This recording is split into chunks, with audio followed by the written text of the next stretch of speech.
ಅಂತ ದೇವ್ರಿಗೆ ಕೊಡಿ. ಒಳಗಿರೋದೊಂದು ದೇವ್ರು ದೊಡ್ಡ ದೇವ್ರು ಸ್ವಲ್ಪ ಅದೇ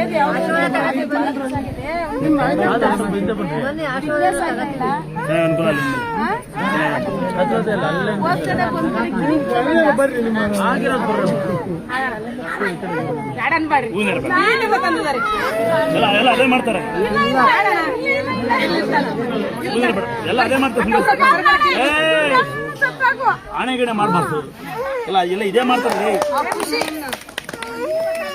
ಎಲ್ಲ ನೋಡಿ. ಅಂದಾದ್ರೆ ಈ ಹಣದಲ್ಲಿ ಯಾರಿಗೊಬ್ಬ ಬಡವರಿಗೆ ಕೈಯಿಂದ ಕಾಲದಲ್ಲಿ ನೀವು ಕೊಟ್ಟು ಬಂದ್ರೆ ನಾನು ತುಂಬಾ ಖುಷಿ ಪಡ್ತೀನಿ. ಈ ಹೂವು 2 ನಿಮಿಷ ಗೊತ್ತಾಗುತ್ತೆ, ನೀವು ಕೂಡ ಹಣ ಯಾವುದೇ ಕಾರಣಕ್ಕೂ ಗೊತ್ತಲ್ಲ ಕಲ್ತ್ರ. ನೀವು ಈ ಹೂವಿನ ನಂಗೆ ತರ ಬದ್ದು ನೀವು ನನಗೆ ಗೌರವ ಕೊಡೋದು ಏನಂದ್ರೆ ನನ್ನ ಸೆಕೆಂಡ್ ಯಾರಿಗಾರ ಕೈಯಿಂದರ್ಗೋ ಕಾಲಿಂದರ್ಗೋ ಅಂದ್ರಿಗೆ ಕೊಟ್ಟು ಬನ್ನಿ, ನಾನು ತುಂಬಾ ಹೆಮ್ಮೆ ಪಡ್ತೀನಿ. ಈ ಹೂವಿನ ಕ್ಷಣ ಮಾತ್ರ ಬತ್ತೋಗುತ್ತೆ. ಇನ್ನು ಇದು ಲಾಸ್ಟ್ ತಂದ ಮತ್ತೆ ತರಬಾರ್ದು ಹೂವಿನ. ಇದು ಯಾರು ಹೊತ್ತಾಗೆ ಕಾರ್ ತಗೊಂಡಿದ್ದೀರಾ?